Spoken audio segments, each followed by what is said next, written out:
At the center of our world lies the Middle East, and at its very heart, the ancient land which is Iraq. Two great rivers span its length, the Tigris and Euphrates. In the plain, made rich and fertile by their waters, the earliest civilizations known to man were born. Out of this ancient heritage, the citizens of one of the world's youngest nations are building a new life and a modern state.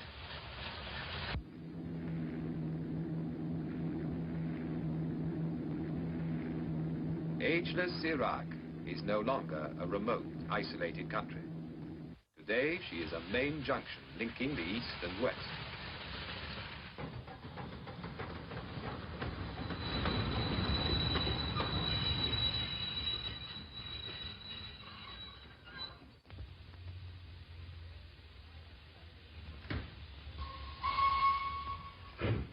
Her capital is Baghdad, a name that conjures up all the romance of Harun al-Rashid and the Arabian Nights of 1,000 years ago, when this was the fabulous capital of the Islamic world.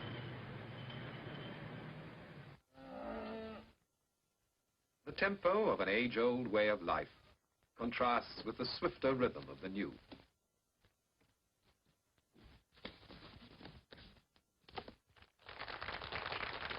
The 20th century has come to Baghdad, with steel and concrete, with shining cars and wide streets.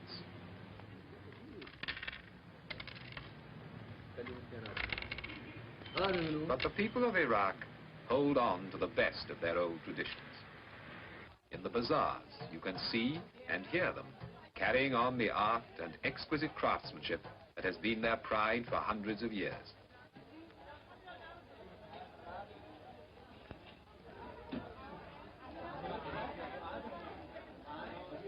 2,000 years before Christ, the world's first code of justice was laid down in the halls of Babylon. Today, in Baghdad, a modern police force upholds the laws of a sovereign state.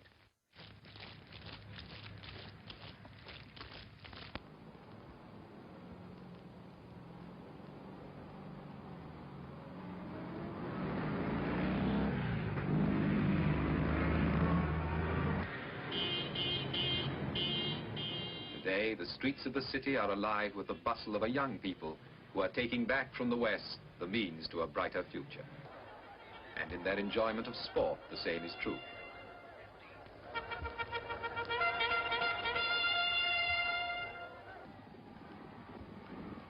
From 3 Arab stallions brought to England over 200 years ago, every thoroughbred has been sired. Today, their descendants run on every racecourse in the West. And now, in the 20th century, the sport of kings has come into its own in Baghdad, and how the people love it.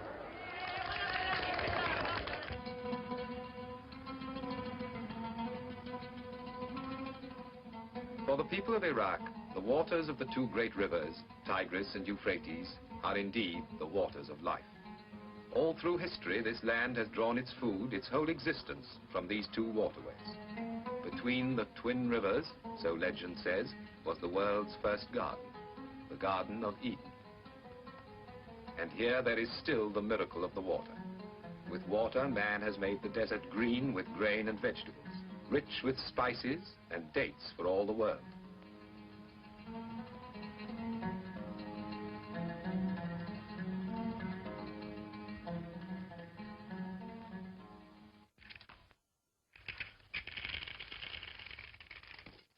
Without the water of the 2 great rivers, and without the skill that makes them serve the land, much of Iraq would be a desert.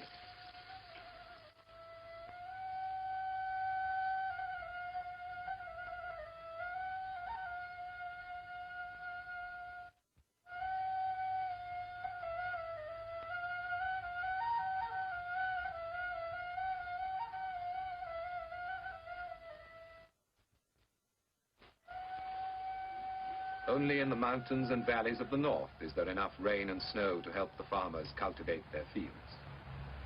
Here, the life of the Kurdish tribes, farmers and hunters all, still follows an age-old pattern set by the sun and the changing seasons. When you visit one of their villages, you begin to remember Jacob and his flocks, and Rebecca at the well.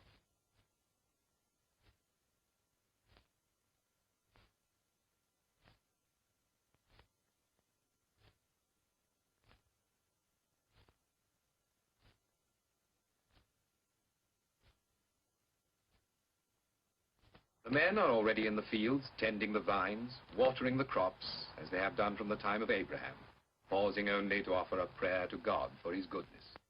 Allahu Akbar, Allahu Akbar. Ashhadu an la ilaha illallah. Ashhadu an la ilaha illallah. أشهد أن محمدا رسول الله. أشهد أن محمدا رسول الله. حي على الصلاة. حي على الصلاة.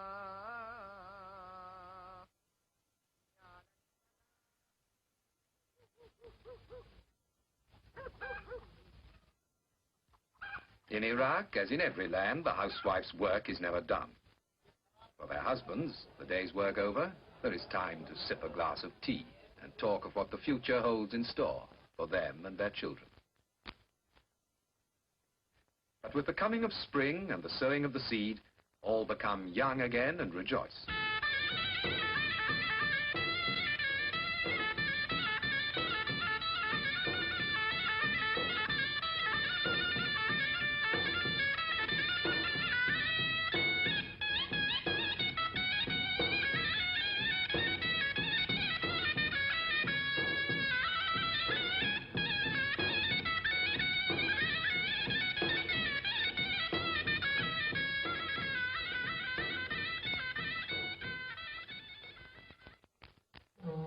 From the cool mountains of the north, where the waters rise, down across the central plains to the burning heat of the Persian Gulf, where the twin rivers join in the Shatt al-Arab. Here lies the great port of Basra, at the crossroads of the world's trade. For generations, seafaring men have made this their port of call, and the fables of Sinbad the Sailor were based on the stories they told.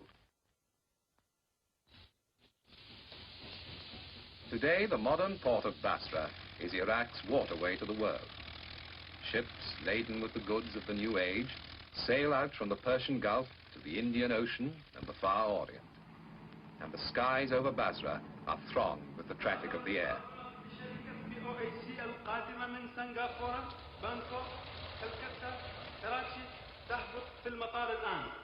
Now I have your attention, please.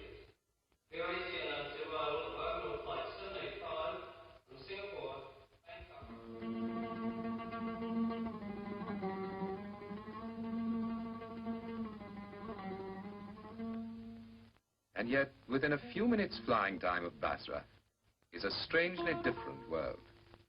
You're back in another age. Here, amid lakes and marshes, water has created a way of life all its own.